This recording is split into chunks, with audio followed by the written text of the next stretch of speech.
All right, we're starting, everybody. So that means be quiet. I know, I am so bossy. All right, you guys have a radiogram? Walt, Walter brought these, K6HTD. All right, which camera's on, Carol? Here I am. I'm James Goldstene, president of the River City Amateur Radio Communications Society in Sacramento, in the greater Sacramento area. And tonight, I know many of you had trouble parking because at the synagogue tonight, there's a kids' holiday called Purim, which celebrates Queen Esther rescuing the Jews from Haman. And they do a play. What you were seeing in the room there is a big play, and there's a lot of food around. I see some of you got some pizza. There might be some dessert afterwards. Just quickly, the main repeater on Pine Hill is fixed. The power, something happened to the power supply the other week. We think it was PG&E related. We found new used stock on eBay, and Chris, N6ICW, and Russ, KN6SD, went up on the hill and replaced the power supply, did a bunch of testing to make sure it wasn't the amp. There was some issue, they didn't find it. So it's working again. As I said in the newsletter article, the backup repeater, while less powerful over in Zamora in Yolo County, works really well. And we, of course, share that with K6IS, North Hills Radio. And so we were able to use the backup repeater for a couple of weeks, and it worked. Any questions about that? All right. We're reversing the order of today's meeting. We're not going to do club business until after the break because we have speakers from the East Coast and the Midwest and the South. We're going to have a presentation tonight on the National Traffic System. I've been taking, and I love the history and the tradition about messaging. Right, and so they're going to give a great presentation on that and answer our questions, and I want to thank them ahead of time for joining us. One last thing, we have a lot of good door prizes tonight, so get your tickets from Gert. We have an Ed Fong roll-up antenna, an ICOM HT, coax, a TinySA, and a Nano VNA. You'll get, if you win, and yes, Bill, I have your Nano VNA from last month. Okay. All right, let me do some introductions here real quick. We have 4 presenters tonight. Are you guys all, let me make sure, Ed's there. Len. Rob will not be with us. He has a 6 a.m. call in the morning on the East Coast. Oh, Rob's not joining us. Okay, all right. So Ed N2 GSL, who just spoke, got his novice license in 1985 and became a general in 86. And he has a QMX and a home station, an ICOM 718. And he's been doing NTS for a long time, mainly on local VHF traffic nets. Lane Kendall, KW4WC in North Carolina, is with us tonight. First license in 1994. And he's very active in the North Carolina Amateur Radio Club and is a VE. He's a life member of the Long Island CW Club, as I am, and I know several of you are. And he enjoys CW POTA activations. And then Kimball Williams in Michigan, retired as a senior manager and technical fellow with the Denso Americas in Southfield, Michigan. His call sign is N8FNC. He's a certified master EMC design engineer, and his wife and children helped him get his BSEE degree from Lawrence Technical University. And now he is a full-time amateur radio operator, as many of you seem to be, even though a lot of people still working. So you have 2 full-time jobs for some of you. All right, so with that, I'd like to turn it over to Ed. Are you the lead? Who's leading the presentation? Yes, I'll be the lead. Okay, so please go ahead, and thank you again for being here. All right, very good. Thank you for the kind introduction, and I'd like to thank Jim and the entire River City Amateur Radio Communication Society for inviting us into your meeting. We're going to present some basic information about the National Traffic System. It will be biased a little bit on Morse code towards the end, and we're going to throw in a couple of slides about the Long Island CW Club also, if we have time, and of course any of your questions and answers. So at this time, I'll share my screen and start a slideshow. Okay. So, on behalf of the Long Island CW Traffic Training Net team, we again thank you for the opportunity to present this information. On the National Traffic System, we'll go a couple of bullet points, a couple of things about the history of the National Traffic System, a little bit about why you participate, the NTS basics, and then we'll do a little quick intro to the Long Island CW Club and Q&A. So the National Traffic System is an organized network of amateur radio operators to move traffic and messages. And believe it or not, this all started back at the beginning of radio in 1915, and groups of amateur radio operators using spark gap technology, vacuum tubes were on horizon, out there in Silicon Valley. The Amatron, I think I got that right, comes from California, and that a lot of good things came after that as far as the radio goes. But in 1915, the American Radio Relay League was formed.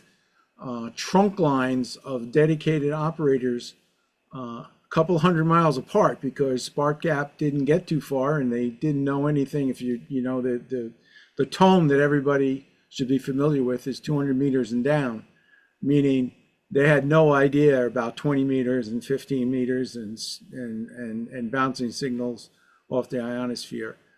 So these operators would just relay messages across the country to wherever they needed to get to through dedicated, they called them trunk lines, and basically it was operator to operator during a set of timed interactions in order to get a message across. And they were static. They did a test.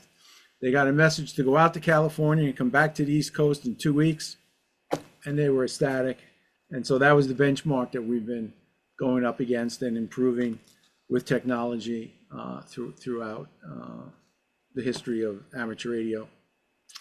So the goal is to relay messages so that it arrives as it started in a timely manner, word for word, letter for letter.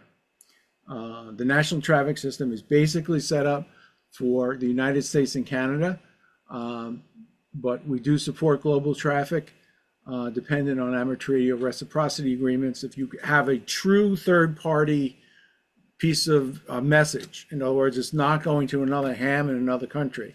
It's going to somebody's relative or friend in another country. That country needs to have a treaty with the United States in order to for third-party agreements. But if the message is going to another ham in another country, it can get there. We pass a lot of traffic up through New England, across to Germany, and then through Europe and those areas. Let's see. We use voice, Morse code, and digital in order to keep these messages moving. There are four types of, there are four priorities or precedences that these pieces of traffic are assigned. The most important is the emergency. That concerns life and death. If on a voice net, someone says they have emergency traffic, everything stops until that traffic is moved expeditiously as quickly as possible to the right place as far as who's available on that net to keep that traffic moving until it gets to its addressee, the person that needs to get the message. The next level of precedence is priority traffic. That's usually where the time is of the essence. It may be where a shelter is set up, an American Red Cross, and they might have a request for more cots, and they would like an answer on when, if and when that could happen. That might be an example of priority traffic. In the MCOM world, if one government entity is looking for information from another government entity and the communication system is down, that would be a priority traffic. And there's an ICS system, the incident command system, which there is a special format of the radiogram that can be used to get that information. Health and welfare is a big part of a big precedence when, well, most recently, I guess the Hurricane Helene in North Carolina, for the first 24 to 48 hours, there was a lot of downtime in the communication systems, and there were inquiries from the affected area going out to their friends and family saying we're safe or whatever the situation is. But what the National Traffic System does every day that ends in Y, Lane likes to say, is routine traffic. Day to day, we pass these messages. They could be welcome to the hobby type messages, thank you for the POTA contact messages, even possibly a happy birthday message to a grandson or something like that. And these are routine messages, but we use those to practice. In other words, to be able to pass the welfare priority emergency traffic when that happens. And yes, that is a very small small slice of the time, but the operators and the systems are in place and ready to go. And that's part of probably the answer to why to participate. But the ability to send and receive formal messages, to hone your skills so you can become a value net operator in the time when there are limited communications. We're all part of amateur radio service. In Part 97, at least 2 paragraphs in 97.1 state that recognition and enhancement of the value of the amateur service to the public as a voluntary, non-commercial communication service, particularly with respect to providing emergency communications. So all the aspects, races, areas, helping out with the marathon races and the bike races and the car rallies and whatever else that we do, and the national traffic system, we're all part of providing and expanding, that's the next part, Part D, expanding the existence of a reservoir within the amateur radio service of trained operators. We went over the precedences already, so we'll skip that. And the routine message is the more, okay, so we've pretty much covered that. All right. So with that, I'm going to send it over to Lane. And we're going to talk about a little bit about how these messages get started and where they get to and what do you need to know. Go ahead, Lane. Okay, thank you, Ed. Yeah, the national traffic system is, like Ed said, it happens every day, every day. That includes Christmas and Thanksgiving and New Year. If you look at the chart, start on the right side of the chart, I guess, most of the traffic that comes into the system is originated at a local net. Local nets are generally UHF, sometimes, mostly VHF, sometimes UHF, but they are very, very local. Here in the state of North Carolina, we only have one section. You guys in California have multiple sections, but we're only one section. But within the section, we have 3 local nets North Carolina is a long state. We have western in the middle, and then on the eastern part of the state. So these folks might collect happy birthday messages or that sort of thing. And if the traffic was going to California, for instance, these local nets would have a representative that would go to a section net, and that's still in the very lowest level. The section net is in North Carolina. Obviously, we only have one. We have and those are phone nets. So the local nets, VHF, UHF nets, feed the section net, and like I say, that's usually phone. And then from there, it goes to area nets.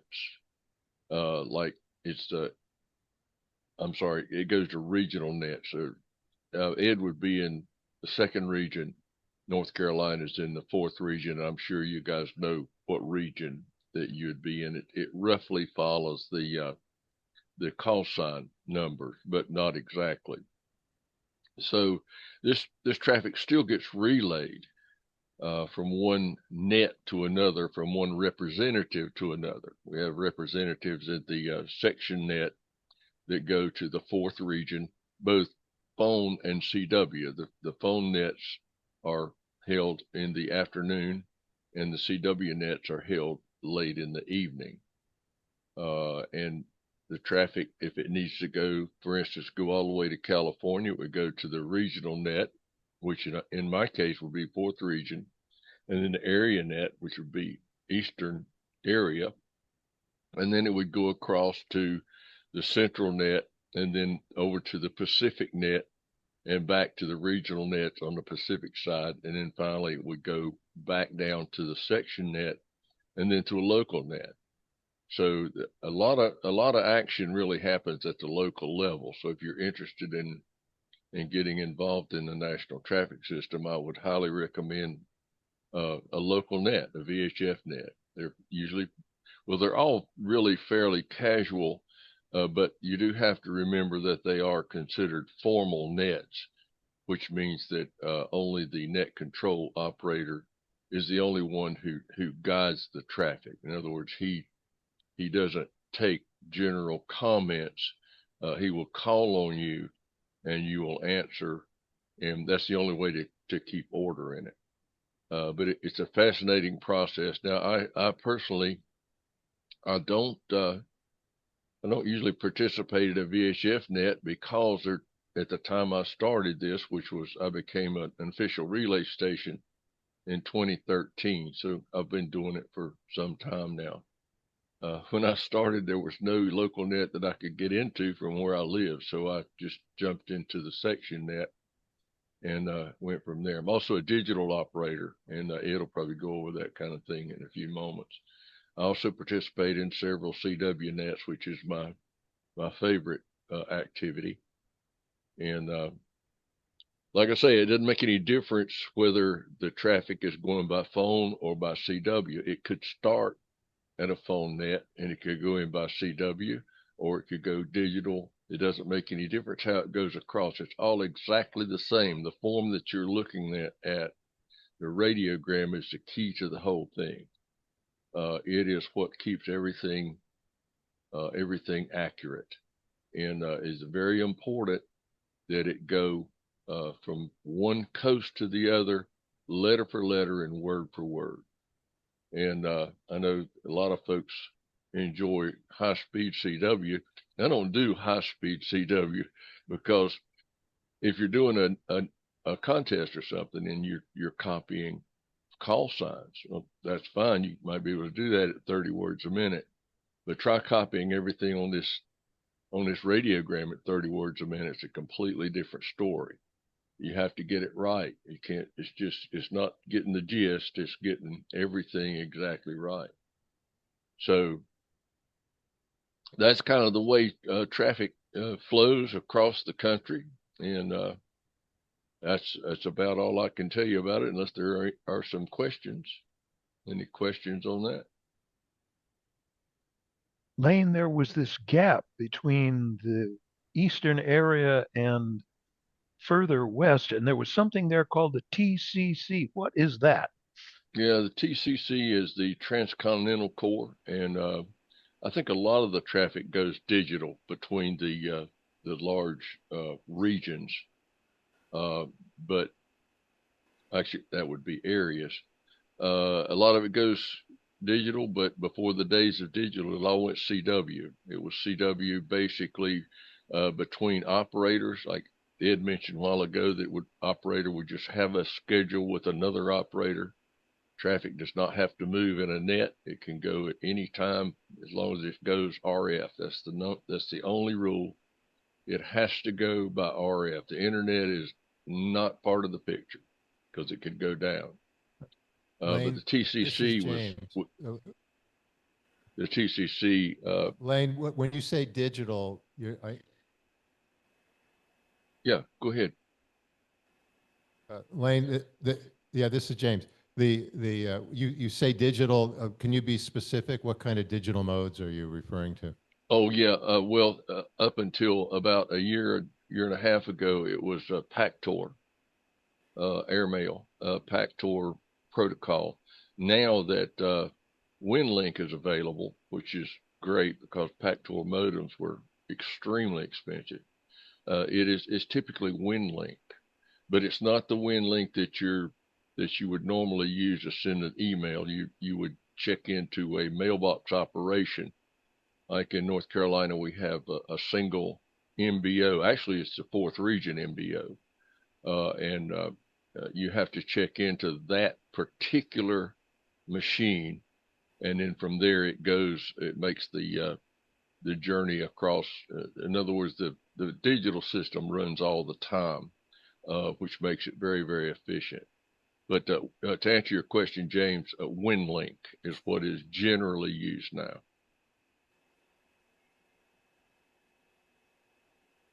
Anything else? Thanks, Lane. All right. Kim, do you want to give us an overview of the radiogram, its different parts? Not we don't have to go through every nut and bolt, but just an overview. Feel comfortable with that? Okay, go ahead with the slides and I'll work from there. That's the only slide you're going to see of what you see right now. Oh, okay. You don't have the wonderful No, we don't multicolored. have the colored edition. We want to Okay. shorten up a bit. Okay.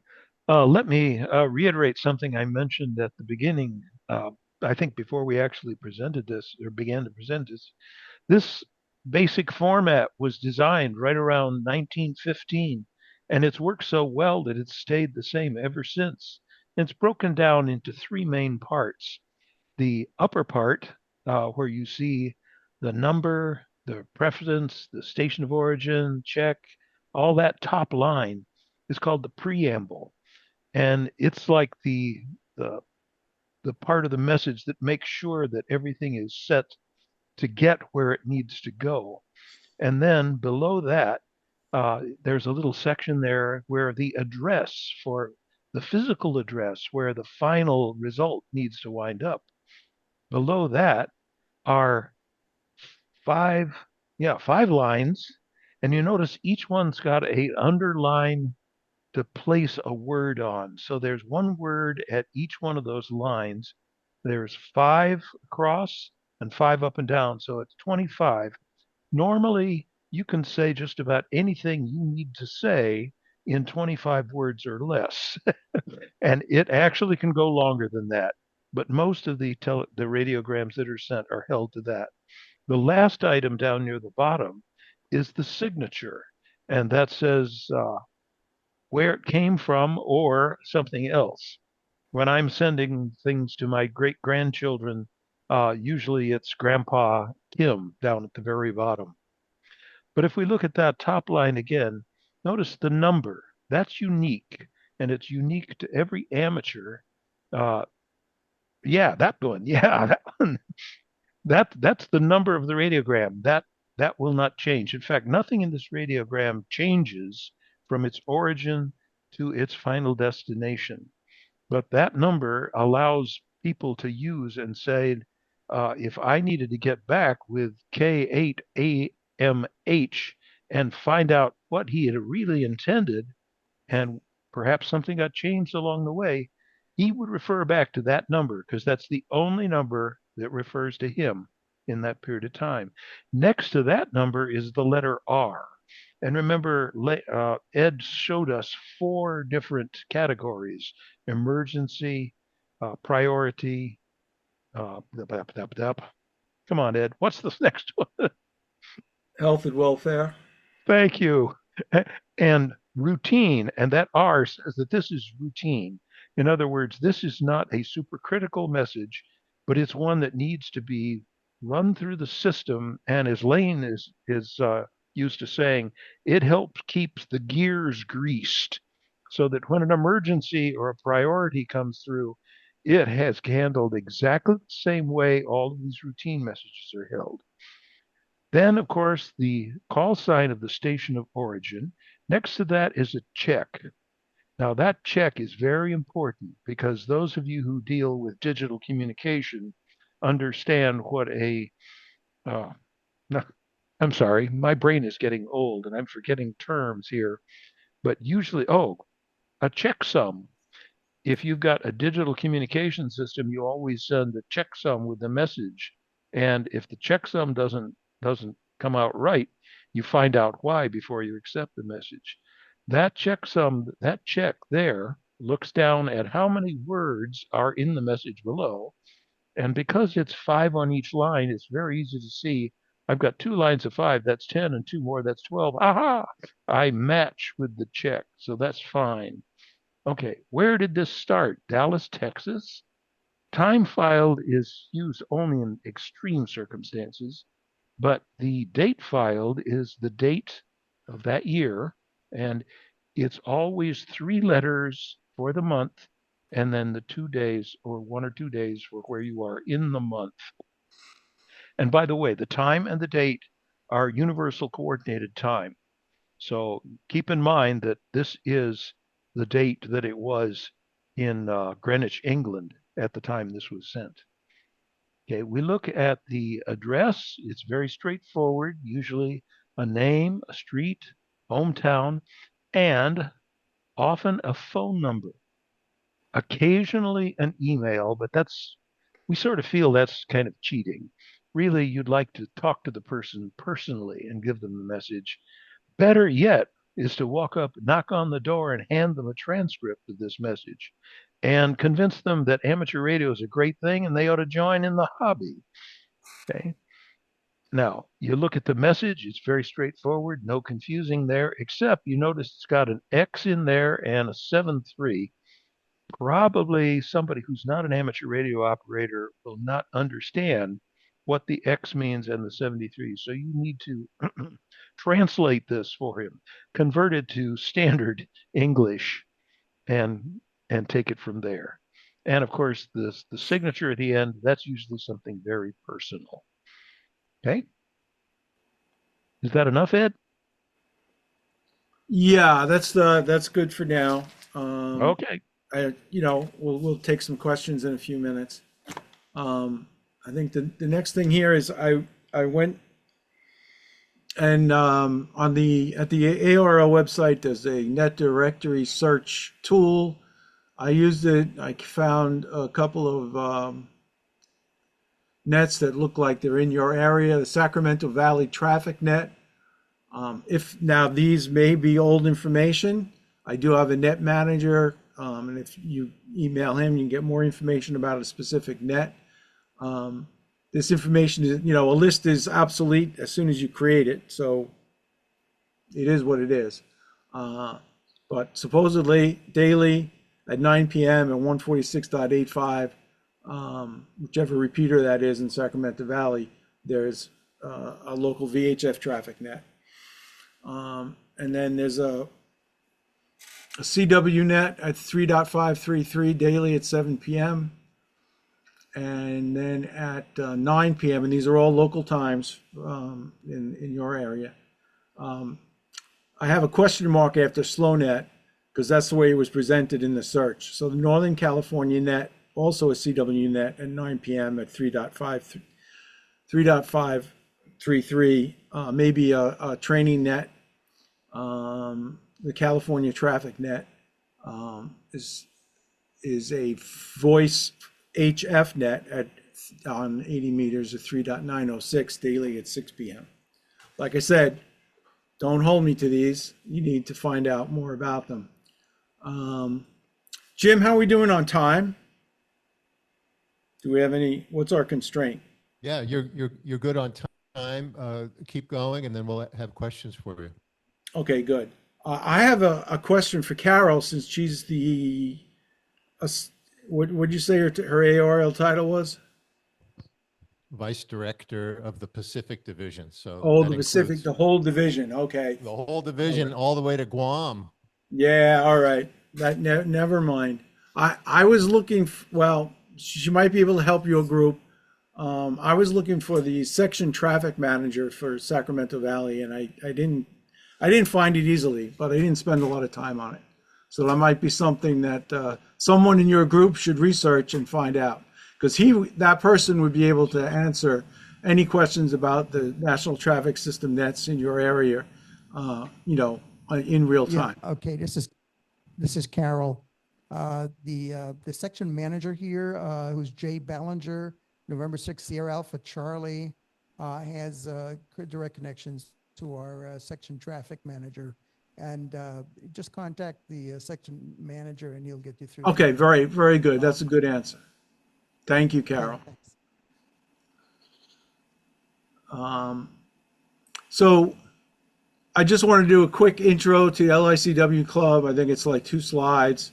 Well, maybe, well, yeah, 2 slides. So it is still true today that communicating using Morse code and continuous wave is still more efficient than voice and even sometimes digital. Voice modes encourage unnecessary language. Letters and words can sound the same, causing that message to change. We don't want that. So when using Morse code, all the individual letters are spelled. You'll hear a lot on VHF traffic nets. Let's see. I got to think of a word that's, well, even the simple word to, if it's in a message, can be TO, TWO, or TOO. And yes, the context could be enough and sufficient to whatever, but you'll hear a lot of, they'll say the word to and they'll say, I spell Tango, Tango Oscar. And they'll do that for last names. The first name Lee can be spelled many different ways. So that's usually spelled out. A lot of last names, a lot of place names. The city of origins can be very difficult. Here on Long Island, we have Massapequa and Wantagh, and you'd be surprised at some of the letters and consonants that are in some of those words. So there are also benefits. A 5 to 20 watt CW signal is as efficient as a 50 to 100 watt single sideband signal. The bandwidth is reduced, so you're punching all your 5 to 20 watts in a 200 hertz bandwidth versus spreading it out over about 2,500 hertz for voice and 4,000 for digital. And some of our Q signals reduce the number of words needed to convey information and keep the net running. So those are some of the things. And there was a test a few years back on the West Coast. It's up in Portland. It's Cascadia Rising. It's a simulated emergency where there was the simulated emergency was there's a tsunami off the coast. Communication has been wiped out by tsunami wave in that whole general area of the Cascadia water system. I think it's a river. And basically they had no propagation. They sent many messages. It was all like signal traffic, mixed groups of random letters and numbers, 5 groups, 5 word group, 5 character word groups. So there was no anticipation or anything in, figuring out what the Morse code was. And There was no propagation at the HF level, but CW was there and the digital was there. Because the propagation was low, it was taking quite a bit of time for the digital stations to come through. At any rate, the bottom line was there was 99.98% accuracy of over 5 or 10,000 data points. I forget what the number is. So it was definitely still proved its worth. Let's put it that way during that test. The Long Island CW Club, just to give you a background, if anybody's interested in learning Morse code, there are plenty of opportunities out there. There's CW Ops. There's a couple other different groups. There's plenty of tools online. But if you're interested in a community setting, in 2018, Howard, WB2UZE, and Rich, K2UPS, here on Long Island, got together after field day because they're both very good CW operators. And they noticed the ranks are dwindling, aging out. So they envisioned a visual classroom model because they knew they were active in many of the large groups across Long Island, large clubs, but they knew they weren't going to be able to get everybody to come together, especially if you don't know, Long Island is about from Nassau County out to Montauk, it's over 100 miles. So, to come together at a 7 o'clock meeting in the middle of the island, it's not going to happen. So they envisioned a model. Howard was introduced to Zoom before it was a real big thing because he was doing international sales. They had a slow start, but it's bloomed today in over 7,000 members. We have members in all 50 states, spanning 70 countries. And we present over 182 classes and forums each week. Our class is technically a forum. There's a boat anchor forum. There's a technology forum. There's a makers forum. There's a 3D printing forum. I'm leaving out some more, but that's besides all the classes that they run. And we'll just take a quick look.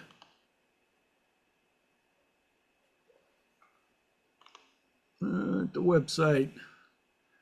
All the information about how we teach the academics, the history of why we're here. There's media from all different places. There's YouTube videos, but there's also movies, like with the Three Stooges using Morse code. There's extensive information here. I just want to bring up the calendar because this will show you that my connection is slow. Okay, so this is a lot of information here. There's a lot of different classes, but you'll see we have classes. We have intermediate classes. We have basic carousel is where we start. You can jump in there anytime that you want. All the BC1 classes is if you're just starting out and really don't know Morse code, BC1 is where you start. And that basic carousel, they work on 3 letters every week. There's BC classes available day and night on different days. All the BC1 classes on any one particular week will be all working on the same 3 letters. And you can join that at any time, and it just keeps going around and around in a circle. Anyway, that's enough on that. Let's get rid of that. And I did the calendar. So that's it for the presentation. We are here for your questions. Well, thank you, Ed, Lane, and Kim. Questions for them. I know, Walter, you participate in a message net. Yeah, over on the West Coast, we have the Golden Bear Net. That's part of the Western Relay Network and NTS. And that's every evening on 3975 megahertz, SSB, not CW. And it covers pretty much Oregon, Washington, California, Arizona, a couple stations from Idaho and Montana.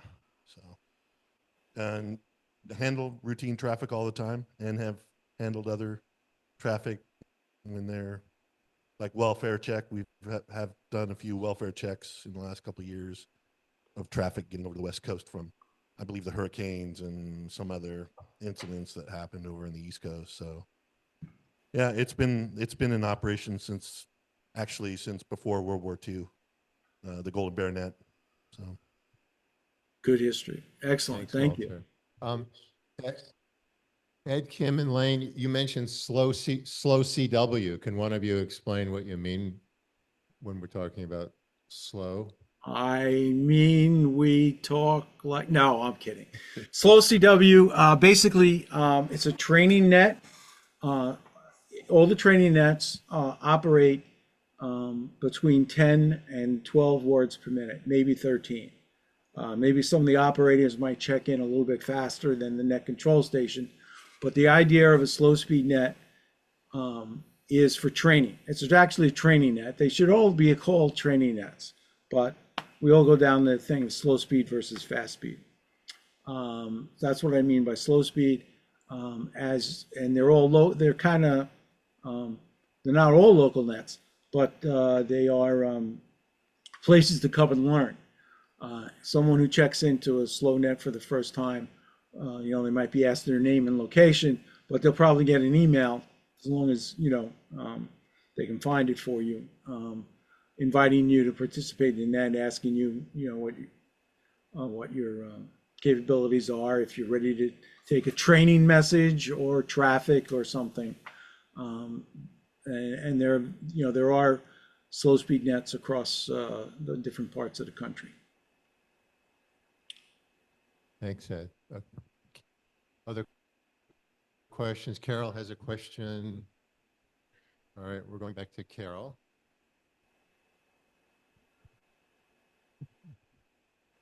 Okay, thank you very much. Thank you very much for this great presentation. I have a couple of questions. I personally, I'm very active in the local WinLink nets that are done on VHF and also on HF. And I know in WinLink there is a template for a radiogram that we sometimes fill out. And I've sent those actually. And I guess there's a way you can indicate how you would route those things through some kind of regional, they call it Radio Relay International. And related to that, can you tell me about this Radio Relay International that apparently was started about 10 years ago, and it seemed to be kind of like a parallel organization. And you have a recent memorandum of understanding with between NTS and Radio Relay International. Could you tell us something about that, please? Certainly. First of all, we'll talk about WinLink for a little bit. When you use the WinLink form in WinLink and you provide the addressee's email address, you're going out that connection to the, I'll call it a liaison for the area that you're trying to get the message to. That first hop is on RF, but then it gets put into the internet. It gets put into the regular way emails are delivered. The difference is when you use a mailbox operation, there are certain people set up, and those mailbox operators are all Radio Relay International folks. So when it gets put into the system through there, you can't use the simple WinLink form. It's the same form, but you have to make sure that there's some specific things about the way it's addressed. Now it's addressed to the zip code of where it needs to get to, and everything stays in RF. It can come out of the digital system and go into Morse code or go into voice. So that's that part of it. Radio Relay International, I don't want to get into the, all the weeds, but basically, yes, it's a parallel operation. I think they were more they were possibly back in history, in the short time ago, they were more interested in creating this digital aspect of the system, and maybe the ARRL was a little sluggish there, or the other operators. We know we've been there. I don't want to get into all that, but we've come back together. There's a big thing to revitalize and rejuvenate the entire national traffic system. Both organizations are moving ahead forward. They've come up, we looked at the radiogram, we glossed over some things. There's a small section there for handling instructions. So there's a new list of handling instructions because the old list of handling instructions go back to approximately 1949.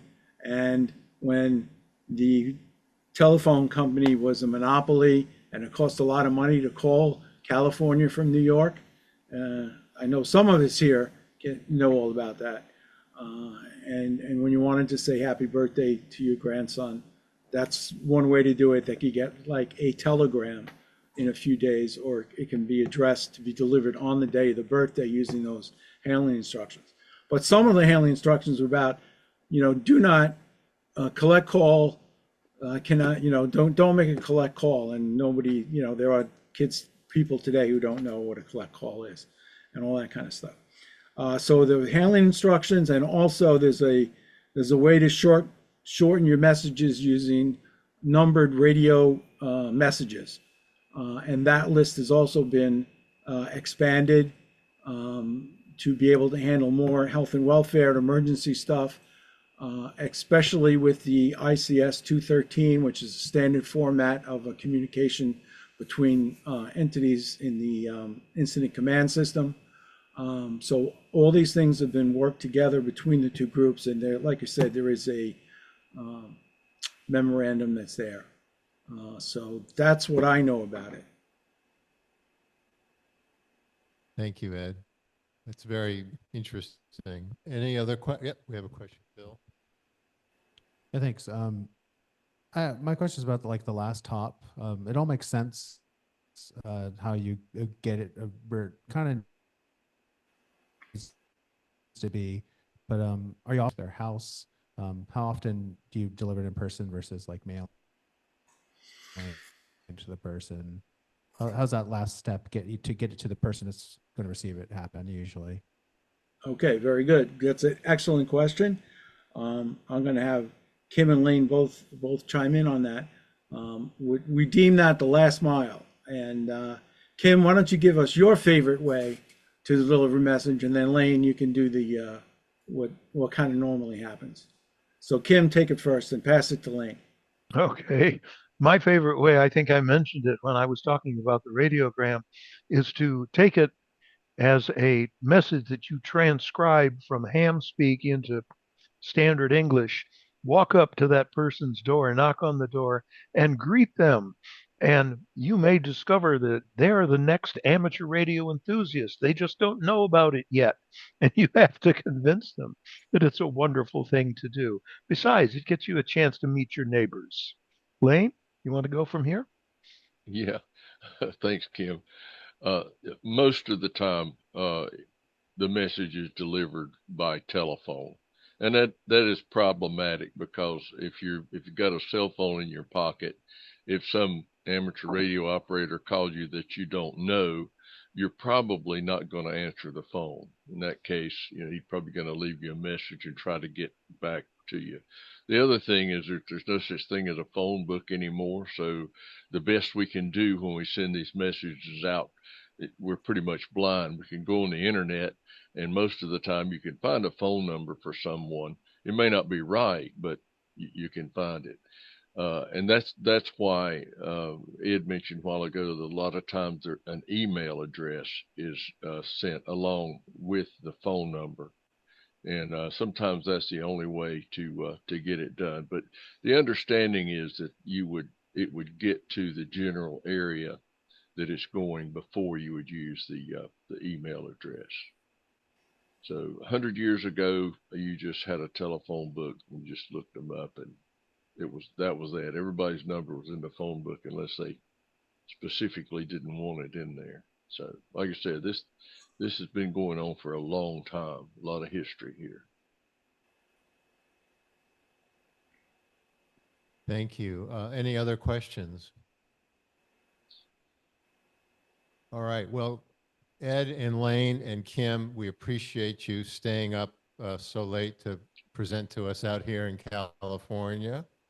And I'll make a plug for your classes on on Long Island CW Club. They teach two classes. One is how many weeks is your NTS class? Is it a 10-week rotation? It's 8 or 10 it's weeks? between 6 and 8 weeks. 6 and 8 weeks of the 6 to, presentation. 6 to 8 weeks. It goes Yeah. over all of this in detail. And then there's a practice net that they help run on V-band. I don't know if everybody knows what V-band is, but it's the internet-based CW system, I guess. I don't know how else to describe it. So you can have QSOs with anybody's. Yeah. Go ahead. Well, a real easy way Go to ahead, describe yeah. it. I'm sorry. V-band No, is. go ahead. The internet's a little rough. Go ahead. Okay, very good. So what's going on is the V-band is basically, you've heard of voice over IP. Well, V-band is CW over IP. So you're using the internet as your propagation tool. The latency is very short.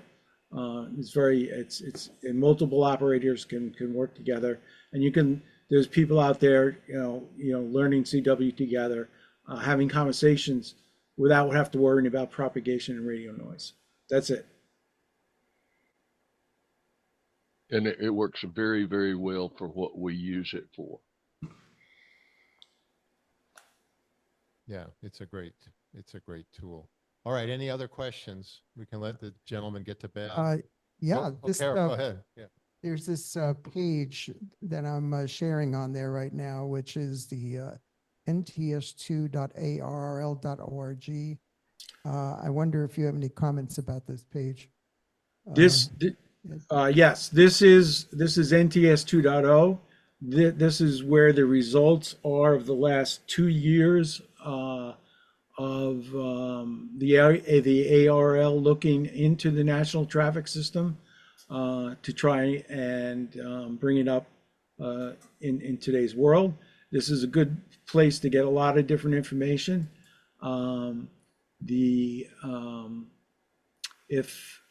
Let's see, the radiogram portal, Intis Training Nets homepage.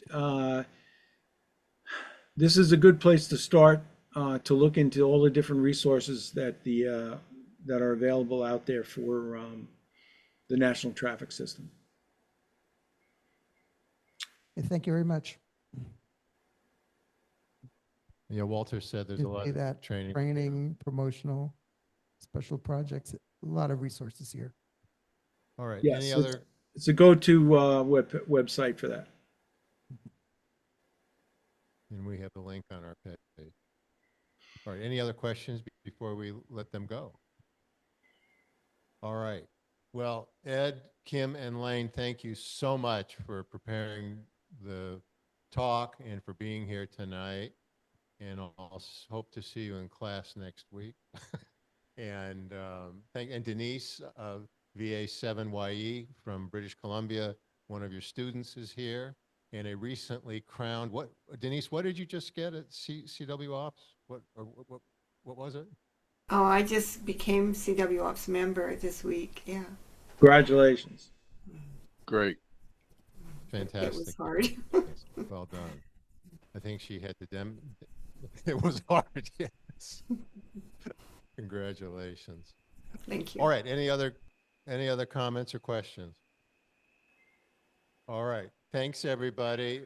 You're all welcome to stay. We're going to take a quick break, and then we'll get into the club business. Again, Ed, Kim, and Lane, thank you very much. Denise, glad to have you here. And we'll see you all soon. Thank you. Everybody else, hang on. We'll take a few-minute break here in the room, and then we'll resume the meeting, going over club business and talk about the repeater issues, get the treasurer's report, and anything else. Everybody's welcome to stay, and that's it. Let's take a few-minute break. Let's just stretch our legs. Take care, All right. everyone. Thank you. Take care. Good night. We're gonna go. I'm going to bed. Jim, thanks again, and thanks to everybody there. Thanks, Ed. Yeah, very good. Thank you.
Well, that was, I thought I think this whole NTS concept's fascinating, and it's so foundational to our hobby.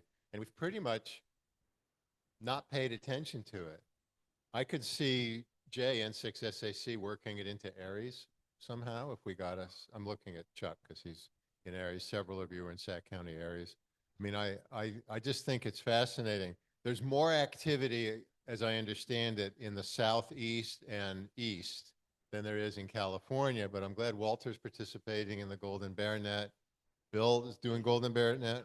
Alan, okay. All right. Oh yeah, okay, Michael. All right, so, and that's 80 meters. 80 meter, boys. I, I will say for you LICW members, if you are interested, they teach their classes Monday night and Tuesday night, actually in the afternoon, our time, 4 p.m. And the V-band net is fascinating because they will run traffic nets on V-band. So you don't have any RF or anything. You can all hear each other, but LICW has some special V-band channels that were created just for LICW. The other channels in the V-band system are public open channels, so you can call CQ on them. And people will get back to you. Yeah, no, you can see who's there. And it's great for those of you who are learning CW. It's a great way of practice. And they also have a practice room where you can just practice and it'll transcribe for you, or it'll decode. It'll decode, right. There's 3 LICW rooms that don't allow decoding. I know, big shock. But anyway, I recommend that to you. We also need a speaker for next month. So I need ideas for who wants to speak. Walter heads. Oh, who do we have? Oh, right. We have who's doing it? Oh, Phil's doing the TinySA. Thank God for Phil. Thank you, Phil. Where is he?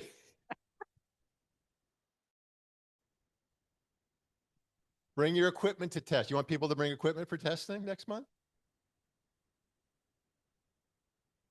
Here, let me give you the microphone. And then we'll go to the treasurer's report. Sylvia, get ready. About 5 or 6 years ago, we did a clinic where people brought in their handhelds, and the intent was to determine how much spectral purity you're generating if you had any issues with harmonics. And I went through those notes. I think we had over 30 people bring in their handhelds. And we generated a big spreadsheet with all the numbers. And so what we did is we listed the call sign, the manufacturer of the radio, the model number of the radio, how many watts the radio produced, and what the third harmonic level was and what the fifth harmonic level was. Because it's always an odd order that are the real culprits in this thing. So today I created a new spreadsheet because I couldn't find the old one. So it's all set. What I'm using are some calibrated attenuators. At a swap meet, I bought a 10 dB, 50 watt attenuator, if you can imagine such a thing. And then with that, there's also a 10 dB attenuator, a 20 dB attenuator, and a 6, which total of 36 dB of attenuation. And this will be a very accurate readout on what the power of your radio is and the spectral purity. It ought to be fun. Bring an HT. We'll have you lined up. Probably should do a test on the HTs that we're giving away. and compare them. All right. That's right. Okay, Sylvia, let's do our treasurer's report. You need the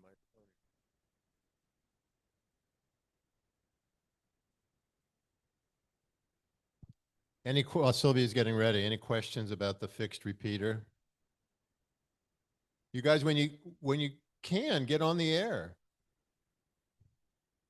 Call out. I try to every time I get in the car. I say AE6JG mobile, and the only person I hear is Dave, KK6MVJ. We need more activity on the radio. I was in here setting up. Fair enough. You don't want to break the new power supply. Go ahead. Hello.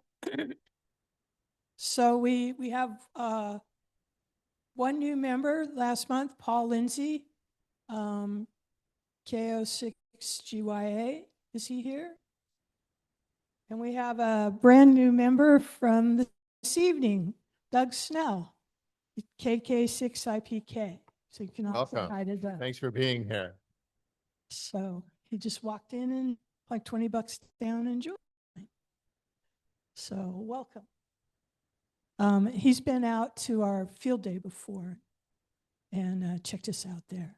So we have 109 active members. I still getting a few people who have expired dribbling in, and I am starting to set some of the expiring soon folks to expired. I expect I will have that done mostly this month. There's a few people that I know have come to our meetings before on a regular basis who didn't join back up. So I want to make sure I don't look them. So let's see. This is not exactly. Can you?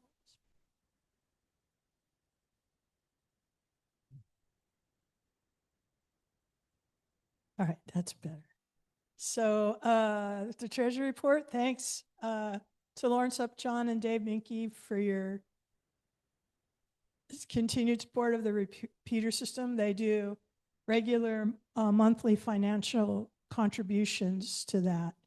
So it helps greatly.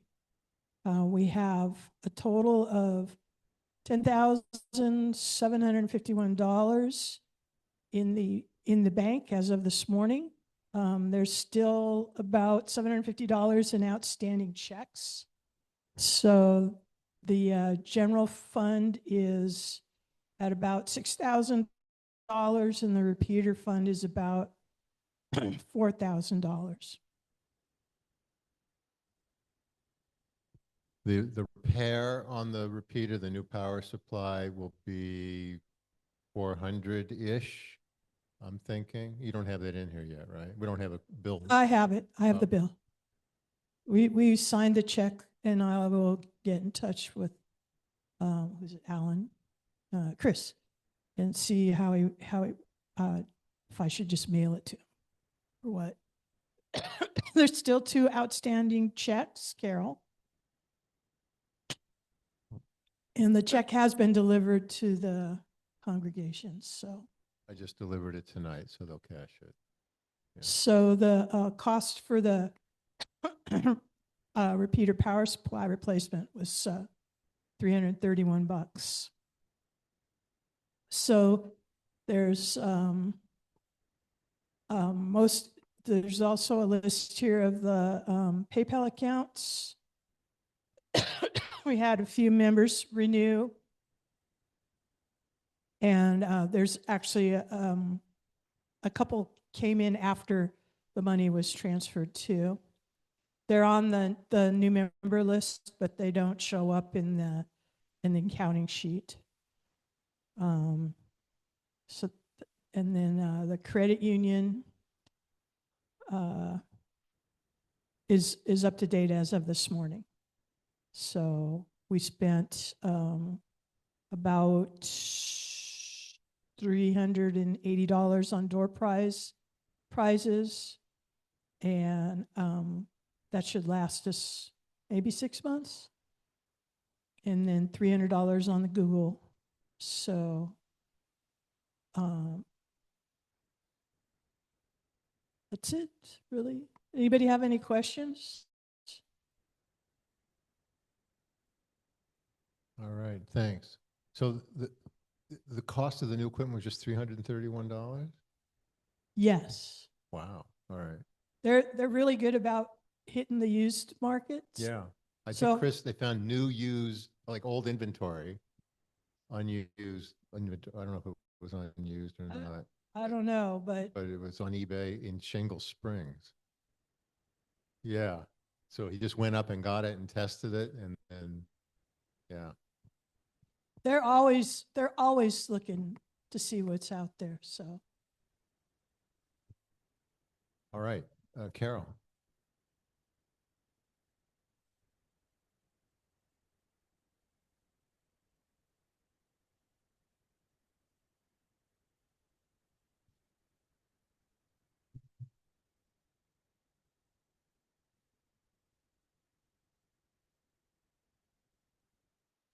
Okay, my screen should be coming out, but there it is. Very good, very good. Evening to you all. And of course, I'm Carol here. I'm webmaster for the club and at your service here. This is an update on information. We have some coming events as well as the information about the web resources. First of all, there's a picture of the repeater. This is our main repeater. And the thing that broke was this, the top black box there. That's a Duracom DC power supply. It's a 50 amp power supply. That failed on the 18th of February. And if we were to buy a brand new one to replace that, to fit exactly that same replacement model, it would have costed anywhere up to $1,000. So Chris did a wonderful job in finding a replacement that was a substitute that actually has more capability. Instead of 50 amps, we have a total of 80 to 100 amps. So there's a lot of extra headroom, and it's not going to be stressing out the power supply so much. But that power supply powers an awful lot of stuff. There is the amplifier is the box on top, and this is the controller down here, and this is the repeater, and then down here we've got the uplink, one of the uplink receivers, and another uplink receiver here as well. And this sign over here, this is what we send out in the emails to let you know that our primary repeater is back online. And you'll also see that on the homepage of our website when the repeater is online. When it's something wrong, you'll see this sign instead. It'll be red, and we did blast this out to everybody by email so that you knew we were going to be on the backup repeater. March in radio history was Alexander Popov. Was born March 16th, 1859 in Russia. And you know, in the Soviet Union, they used to claim they did a lot of inventions before we did. Like they invented television first. Well, truly, they did get the first satellite up, which was Sputnik. And here, this is a stamp that was put out by the Soviet Union claiming the first demonstration of radio wave transmission in public, March 24th, 1896. And this was Alexander Popov did a demonstration of this between two buildings on the campus in St. Petersburg, Russia. Now, it's just a question of if Marconi's first public demonstration was done in July of that year. So it was only a few months later, July of 1896, although he had personally done the testing on his property. But he didn't have a public audience to show it to. That's a thing. Anyway, that's March in radio history. And we were asked to do a little talk about the new 60-meter frequencies. This is something that's been effective since February 13th, 2026. Important thing, all of the frequencies we have in 60 meters are primarily assigned to the federal government and the military. They're the primary users. We are secondary users on those frequencies. So if a federal station comes up and says, clear the channel, we need to do that because they're the primary users. However, sometimes they want to talk to us because there have been some joint activities where a federal station or a military station will get on one of our channels and puts a call out there, says they want to talk with amateur stations, and that's perfectly legal as well. There are some of the Mars interconnection activities that they do once a year or so. They will use these frequencies typically. So those contacts are permitted. We're permitted to use voice, Morse code, CW, and digital data modes there on all of those frequencies. Restriction is that the maximum bandwidth of your signal is 2.8 kilohertz. And you need to have a general, advanced, or an extra class license to operate there, not technician. And this came out in the latest update from the ARRL band chart. This explains that you still have channel 1, 2, channel 4, and channel 5 had not changed. If you can operate CW or digital, you need to have it centered right on the center of each one of those channels. It has to be right in the very center. And if you're doing voice, you only can use upper sideband. And this is the mark of the suppressed carrier on upper sideband. All the upper sideband fits into this part on those channels. Now, this is the new frequencies that we've been assigned. We are now in agreement with the rest of the world. This is an international assignment by the ITU, World Radio Conference in 2015. So this takes the place of channel 3 that used to be right in the middle there. So we have a full 15 kilohertz, starting at this frequency, ending at this frequency. And what this dotted box here means, we can go anywhere within this band, but we can only use USB, upper sideband voice, CW, or digital. And again, it can be no wider than 2.8 kilohertz. Now I got a question over here that I'm going to be sharing with you, and this may be a little bit confusing. Question, are image modes okay on 60 meters? I wonder, those include slow scan television, fax, or Helltreiber. How many of you think that we can use image modes on these frequencies? How many think we can't? Okay, there are some people who are not committed one way or the other. Well, this is really curious. And what I did was I put the question to Google and see what Google said. This is the exact word I put in there. Can US amateurs transmit SSTV on 60 meters? And this is Google's AI thing. And when I word the question that way, it says in the United States, amateur radio operators may transmit slow scan TV in the 5 megahertz 60 meter band, provided the transmission complies with specific bandwidth and mode regulations. This is real interesting. And they give a whole explanation, you know, that the emission designators and all that sort of thing. Well, I worded the question a little different and I asked it again. And this is SSTV legal on 60 meters in USA? And it came back with the answer, no. Transmitting slow scan television is not legal in the 60 meter band in the USA. And they give the whole explanation that only USB voice, CW, and specific low rate data transmissions, that's the digital data, are permitted. And slow scan TV is classified as an image mode, which is not included in 60 meter privileges granted by the FCC and the NTIA. And they say that our image modes could increase the risk of interference with primary users, and slow scan should only be used on designated HF bands. So these are two different answers, and they're just opposite to each other. And if you go to the reference, actually, when they give you the answer, you know, on the AI, it gives you the reference. So one of these answers came from Reddit. And so, you know, you can't take this stuff as a gospel truth. So what do? You go to part 97, and there's the band breakdown, the emission types per band. And if you look here under 60 meters, it says CW, USB phone, RTTY, and data. Now, the bands that do permit image modes specifically say image, which would be 160 meters. You'll see it's only in the phone parts of the bands, like 80 meters. It's 3.6 to 4 megahertz, which is the phone part of the band. Of course, CW is allowed everywhere. And on 40 meters, it's only from 7.125 up to 7,300 image. You can't do those down in the exclusive CW part, you know, RIDI and the part where you send an FT8.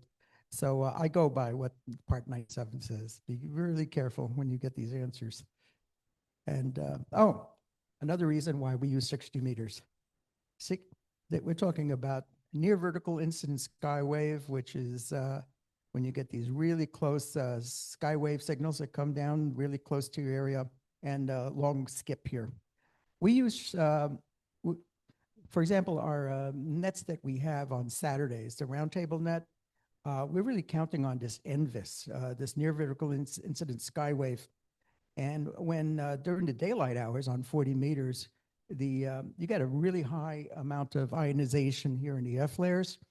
And the higher the ionization is there, more reflectivity you have. So the signals can actually bounce back almost directly overhead and down close to us.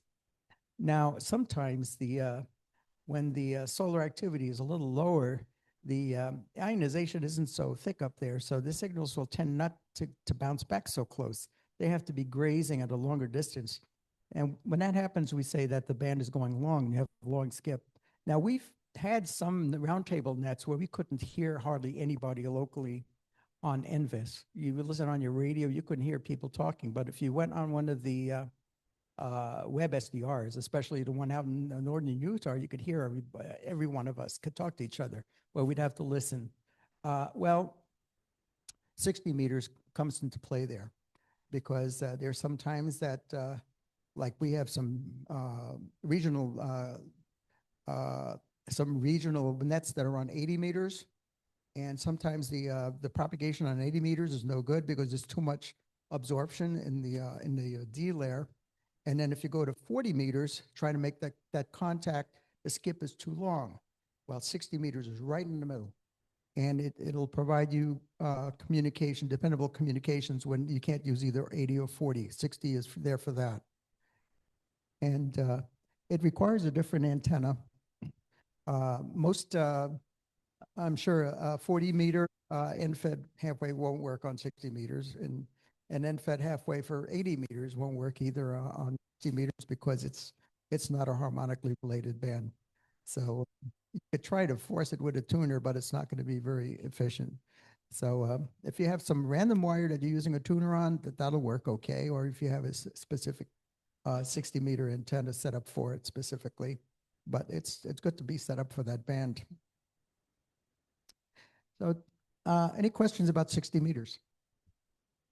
It's a fun band. Just a reminder that Carol, have you heard anything about the radios needing to be updated? The firmware on radios, modern radios, need to be updated to access this. Yes, well, I can tell you from people that have written to Yaesu for upgrades of the firmware, and they've heard back that there will be some upgrades rolling out, but there's no target date. So just keep your fingers crossed. There are some radios, as there are out there, that are already operate any of those frequencies. For example, my QMX Plus, I could dial on any of those frequencies, and I've done it already. Had a really nice phone contact with some stations in the Bay Area, 5.9 signal with only 5 watts of power. So it's a pretty cool band. Okay, and I'm sure that the manufacturers are going to be competing against each other, to get those capabilities for your radios. So they're going to be working on those firmwares. March QST. For those of you who are ARRL members, which I think most of us are, over 50%, ARRL is not another club. ARRL is the national association that provides so many resources for amateur radio. And if you're a member, you get QST. You can get it physically if you want to purchase the printed copy, but you'll get it digitally. And these are some really cool articles that came out in this issue of QST for March. That one on the portable HF glove antenna, somebody asked me about that, and I actually took a snapshot of that page out of the magazine. And look at that. It's a cobweb antenna that's built into the canopy of a pop-up. It's amazing what they did. They put it actually into the canvas, And it's an interesting antenna, 10, 15, 17, and 20 meters.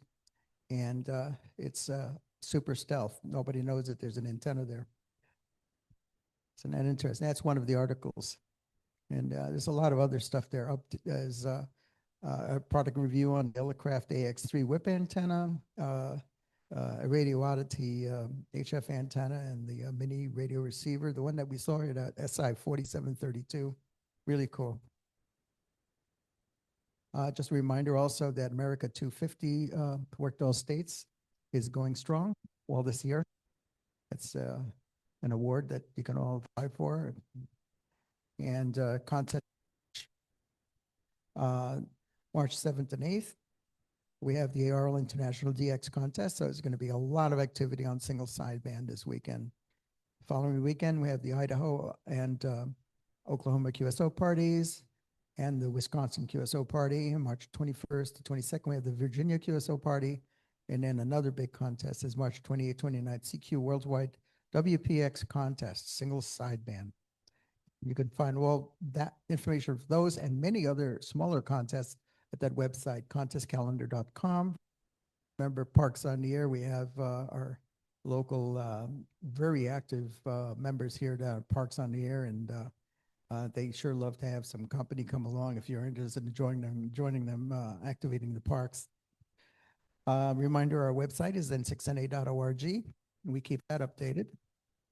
And this is the next big event coming up this month. It's March 28th at the historic Loomis Train Depot. Is going to be the Loomis Ham Fest. That starts at 7 a.m. And I love going to Ham Fest. You get to meet a lot of people you talk with on the air. You get to see a lot of interesting equipment, some new equipment, some kind of vintage equipment. It's kind of like walking through a museum sometimes. They very often, they have Elmer tours at this one. That means you could, if you want to learn more about some of the stuff that's on display, Elmer's will bring you around to the tables and explain what you're looking at there. A lot of times you'll find some really, really good things that you need at a really good price. So this is it's a flea market for amateur radio. And of course you get coffee and donuts. I also think the Sierra Foothills team has test equipment. So before you buy something, I think they, at least most years, they offer to test it for you. Yep, they have a test table. That's what they say there. And they have great door prizes too that you can compete for as well. And thank you, Phil, for mentioning this event next month. For those of you who have won TinySAs and want to know how to use them, or if you've already bought one and want to know how to use them, you can come and see how we set it up and use it for testing transmitter purity. And you can bring your own handhelds if you don't have a TinySA and have it tested and documented how clean they are and what the output is, because it actually measures the output power as well. Coming events, we already mentioned the Loomis Train Depot Hamfest. May 2nd, there's going to be an event at Ham Radio Outlet, which is the What is Amateur Radio? And that starts at 10 a.m. through 2 p.m. And that's an event put on by North Hills Radio Club. And there's an invitation for everybody to join there. If you want to set up a little table and bring your Go box or something and do a little demonstration there, that's a fun place to do it. I've participated in this in the past as well. For our nets for February, we had a total of 205 check-ins on all of our different nets, and they're going very, very strong. And a reminder of the backup repeater net. This is really important. And the last 2 weeks, we saw how important it was to have your radio set up to use the backup repeater. That's always the third Wednesday of each month. Website activity for February. We had a total of 730 page views for the month. And most of the page views were on February 18th, which was the same day of the repeater failure. People were just going to our website, find out what's going on. And so we did keep that updated. The most visited pages were the home page, there's a web SDR page, the nets page, 10-meter net page, and a repeater page. And views by sources, we had 61% of our visits came through search engines like Google and Bing and that sort of thing. And 30% came from direct hits to our n6na.org URL. Most of the visits came from the United States, of course, 647. We have 20 from China, 10 from the United Kingdom, and a smattering from all these other countries that you see colored there on that map. Social media feeds, our YouTube channel now has 662 subscribers, which that went up by 9 since last month. We've had a total of 890 video views during the month. And those are the 5 most popular videos that were watched last month. Meshtastic, which was last month's presentation, had a total 62 views. And our Facebook page, we have 1,162 followers now. And we have a discussion group there also, which 122 members. And our X page has 164 followers. And our Discord chat is 51 members. And anybody interested in joining us on Discord, just send us an email and we'll send you an invitation so you could join that. It's a really nice chat.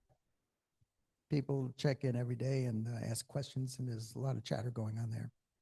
And that's it. If you have any questions, always send an email to contact@n6na.org and we'll direct it to the person and get you an answer. Thank you so much. Thank you, Carol.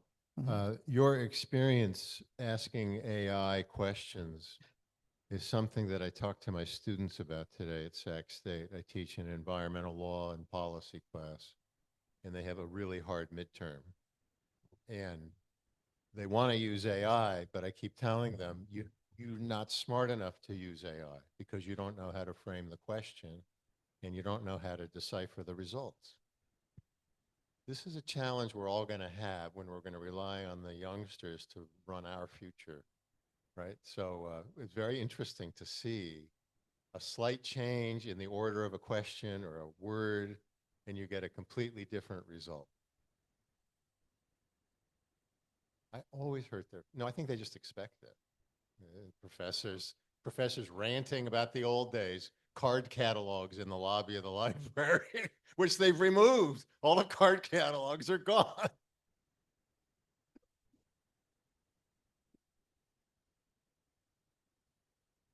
Of course. So, but we know this because we're grown-ups. Bob wants somebody. Okay, folks, you have a once-in-a-lifetime opportunity. Beauvais Island is active.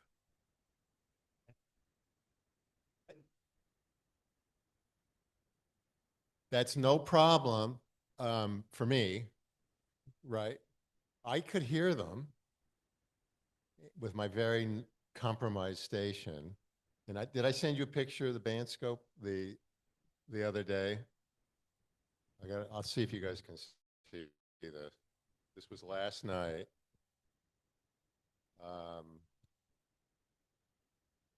Well, I want to show you. I want to. Oops. This is just going to take a second. I don't know if you guys can see this, but oh, yeah. Okay.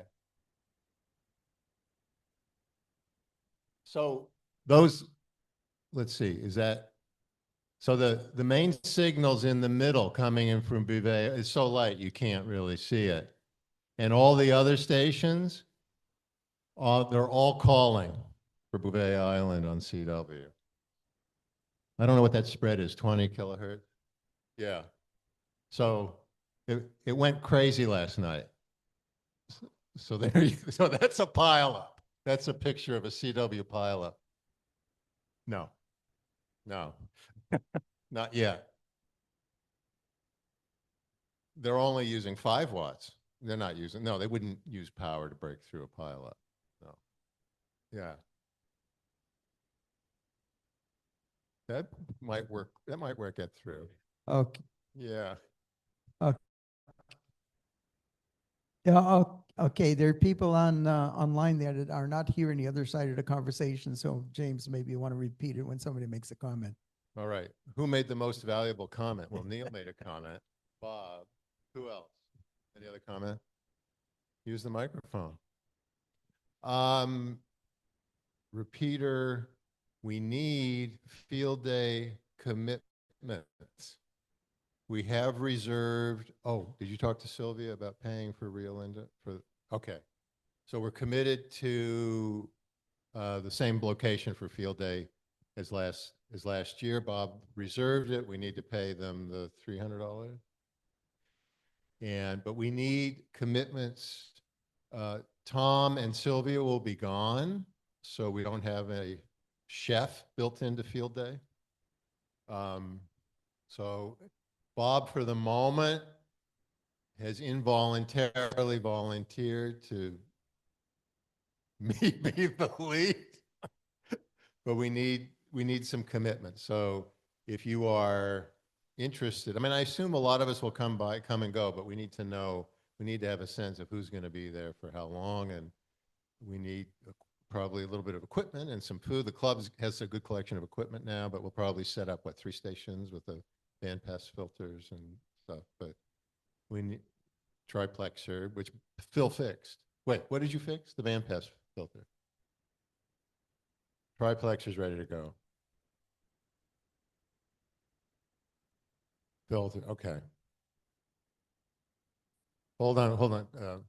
But Neil's asking a question about the bandpass filters and the triplexer for field day. Okay. And we feed those into the hex beam. Okay. All right. Are we at raffle time? Any other questions or comments? Have I forgotten anything? Oh, any Elmering updates?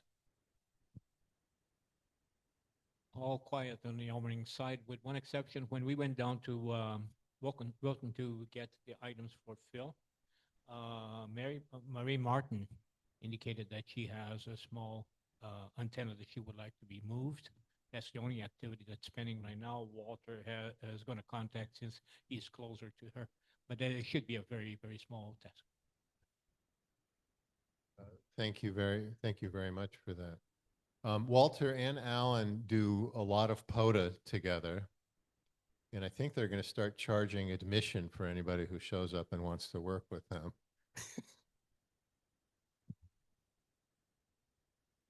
If anybody is interested in operating POTA, doesn't know the ins and outs, or we're out most weekends, usually both days. So let one of us know. Go ahead.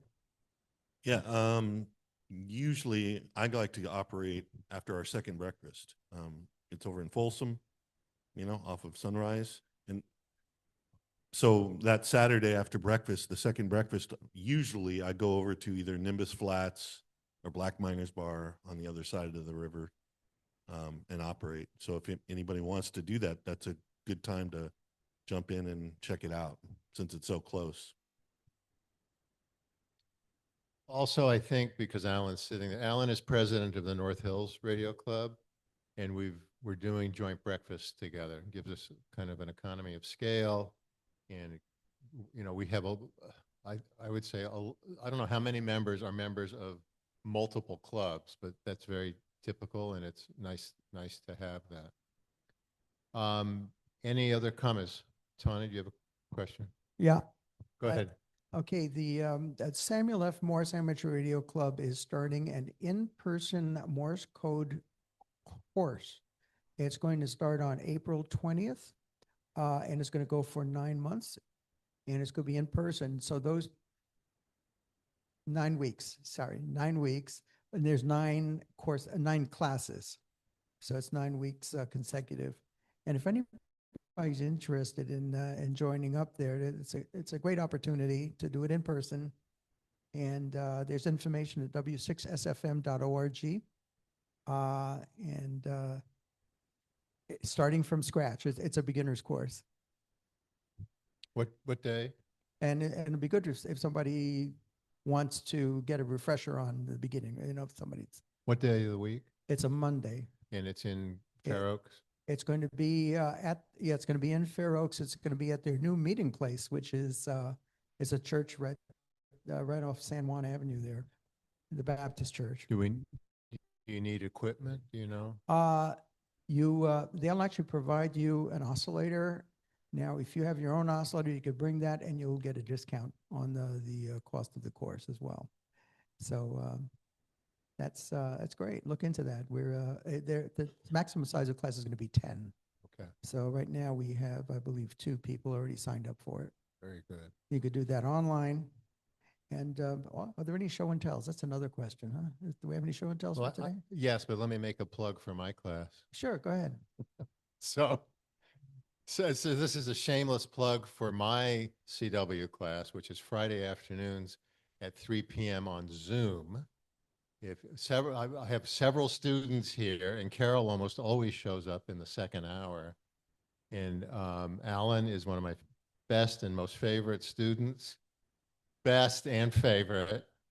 And the neat thing about it, it would complement, if you're interested in CW, definitely. I mean, you could take that one in person and then do the LICW classes. Wilson comes, Bill comes, Alan, Carol, who else? Bill's come a couple times. But we have people from all over the world in these classes, which is the neat thing about the Long Island CW club. All right, that was a shameless plug. Show and tell.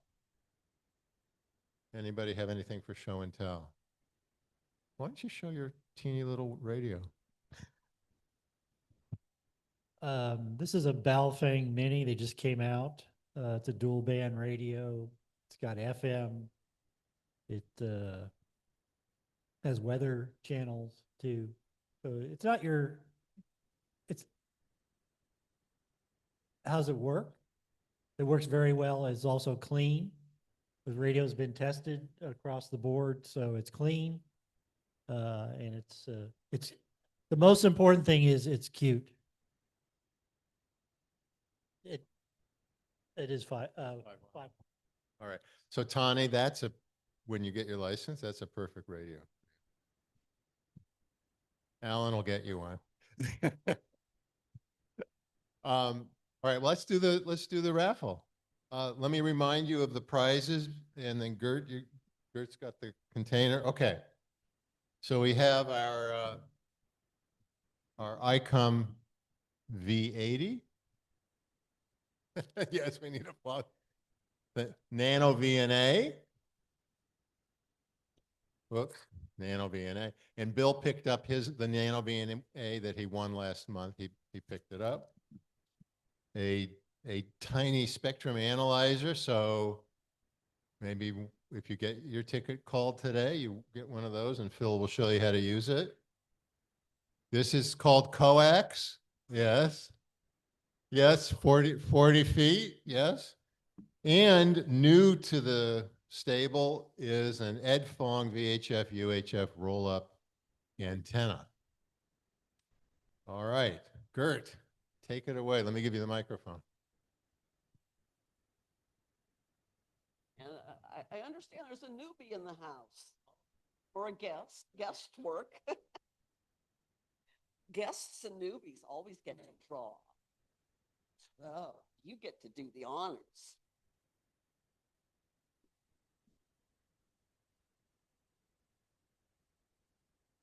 Okie dokie. Okay, somebody's holding a ticket that ends in 019.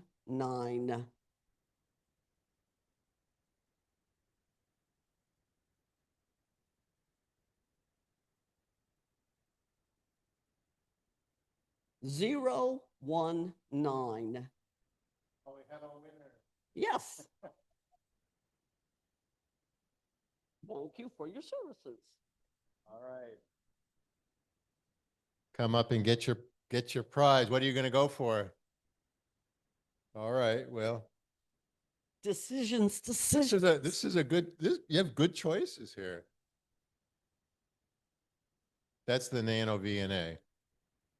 That's the tiny spectrum analyzer, the thing that Phil's going to. All right, he took this, and bring that next month, and Phil will show you how to use it. Yep. You're welcome. Congratulations. Good. All right. Anything else from Zoom or in person before we close the meeting? All right. It's good to see you. This has been really nice turnout. I hope you liked the presentation today, and we'll see you guys next month and hear you on the air. You know, I've never actually sent a message yet. I'm still in training. But you don't have to be trained to send a message there. But we didn't ask him, how do you get a message into the system? I haven't learned that yet. That's a good question. Walter probably knows. Get on the net. Send a message. All right. Thanks, everybody. Drive safe. Good to see you, Kishore. Oh, Kishore's in my class sometimes when he's not traveling. How's your practice? Good night, everybody. Thanks for joining us. Doing good, traveling. I'm traveling and trying to do practice. See, you know what we're doing? Friday is pro science. Oh my God, I'm still in like